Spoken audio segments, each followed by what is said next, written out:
Thailand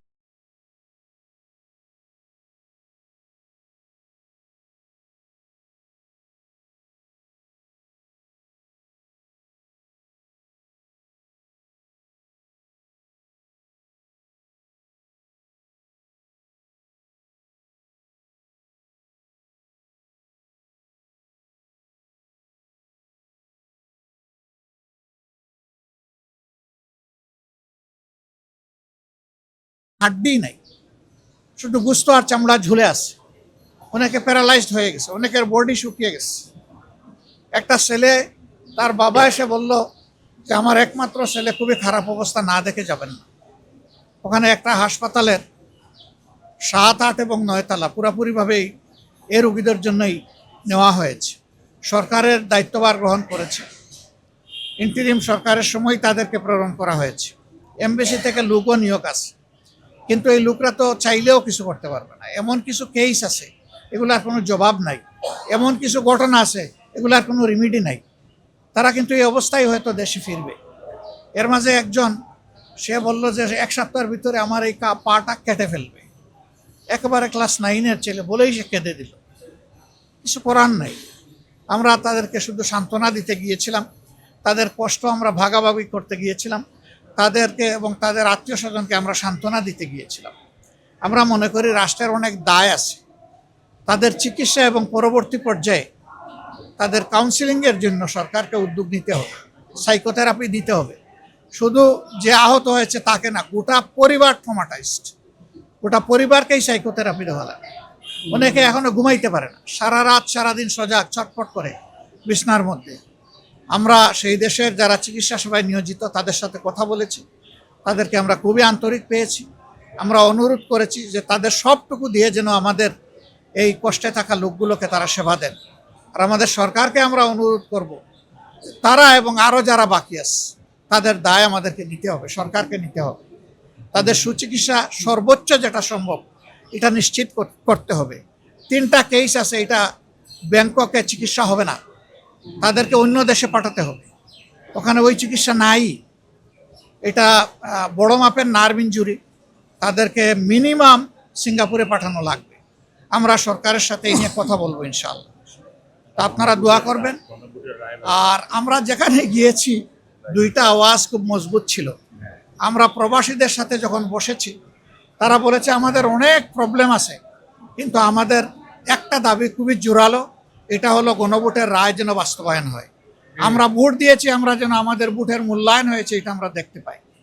আর এদেরকে যখন দেখতে গেলাম আজকে, আহতদেরকে, পঙ্গুদেরকে, এরা গলায় জড়াইয়ে ধরে বলল যদি সুস্থ হয়ে ফিরে যাই, জাতির জন্য প্রয়োজন, বারবার লড়াই করব। কিন্তু আমাদের গণভোটের রায় আর জুলাই সনদ 2টা যেন অক্ষরে অক্ষরে বাস্তবায়ন হয়। এখানে একটু শুভঙ্করের ফাঁকি আছে, আমরা কোনো ফাঁকি মানি না। আমরা A to Z বাস্তবায়ন চাই, এটা ছিল তাদের বক্তব্য, তাদের দাবি। কোনো ফাঁকি ঝুঁকি চলবে না, সব কিছু আমাদের প্রত্যাশার আলোকে হতে হবে। এই মেসেজগুলো আমরা নিয়ে এসেছি। আমরা তাদেরকে সম্মান করি, ধারণ করি, পুরো দেশকে আমরা ভালোবাসি। আমরা সবাই মিলে ইনশাআল্লাহ দেশের সমস্যারও সমাধান করে সামনে এগিয়ে যাব এবং দেশের উন্নয়নে আমরা সবাই মিলে একসাথে কাজ করব। বিরোধী দলীয় নেতা একটি প্রশ্ন আছে, আপনি নিশ্চয়ই সফরে খেয়াল করেছেন, পশ্চিমবঙ্গে নির্বাচন হয়েছে, সেখানে বিজেপি ক্ষমতায় এসেছে। আসার পরে সেখানে যারা ইসলাম ধর্মের অনুসারী আছেন তাদের উপরে আমরা ব্যাপক নিপীড়নের খবর পাচ্ছি বা দেখতে পাচ্ছি, আপনি দেখতে পাচ্ছেন। এটা নিয়ে আপনার মন্তব্য জানতে চাই। এবং সীমান্তবর্তী এলাকায় বলা হচ্ছে জামায়াতের এমপি অনেক নির্বাচিত হয়েছে, তার মধ্যে এখানে আপনাদের কোনো শঙ্কা আছে কিনা বা আপনাদের সাথে তাদের? আপনার তো 2 প্রশ্ন, আর এর সাথে উনি পুশিনের কথা বলেছেন। প্রথমটা হলো যে আমরা এই বিষয়গুলা অবজার্ভ করছি, পর্যবেক্ষণ করছি। আমরা পর্যবেক্ষণ করে এই ব্যাপারে প্রতিবেশী দেশ হিসেবে আমাদের যেটা করণীয় সেটা আমরা করব। 2 নম্বর হচ্ছে যে এটা পশ্চিমবঙ্গ কেন, দুনিয়ার যে কোনো জায়গায় যদি কোনো নিরীহ মানব গোষ্ঠীর উপর কোনো ধরনের জুলুম করা হয়, আমরা তার বিপক্ষে।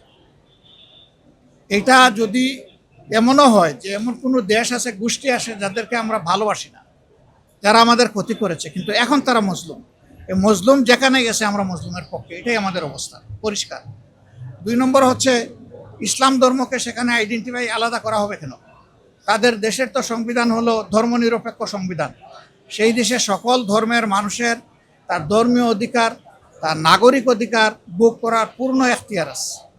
আমরা ইন্ডিয়া সরকারের প্রতি অনুরোধ জানাবো, বিশেষ কোনো ধর্ম, বর্ণ কিংবা গোত্রকে যেন টার্গেট করে কারো কোনো ক্ষতি সাধন করা না হয়। আমরা এটা তাদের প্রতি আহ্বান জানাবো। আর পশ্চিমের যে বিষয়টা বলেছেন, এটা আরও যাচাই বাছাই করে যদি সেই রকম কোনো বিষয় আমাদের সামনে আসে, আমাদের ভূমিকা আপনারা দেখবেন ইনশাআল্লাহ। আমরা কোনো অন্যায়ের ব্যাপারেই নীরব থাকবো না। প্রতিবেশীকে আমরা সম্মান করি, কিন্তু কোনো প্রতিবেশী আমাদেরকে অপমান করবে এটাও কারো কাছ থেকে আমরা চাই না।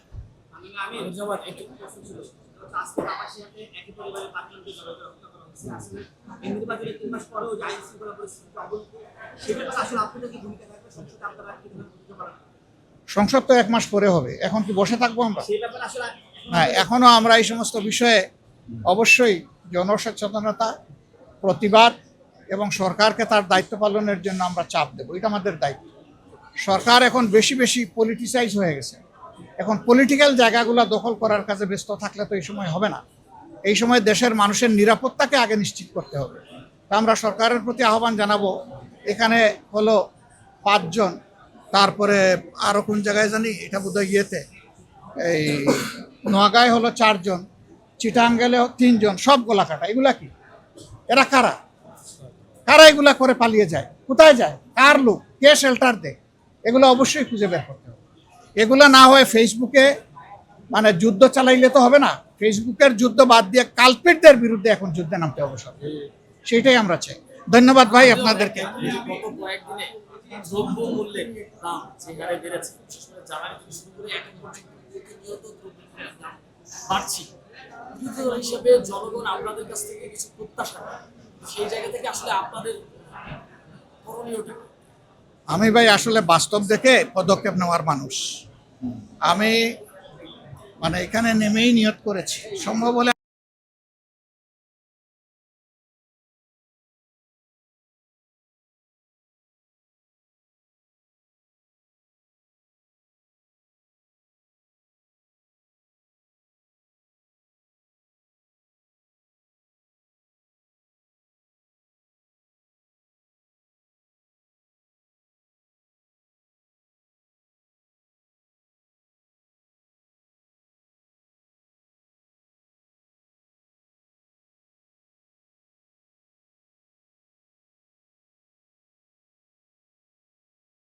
অসম চুক্তি আছে।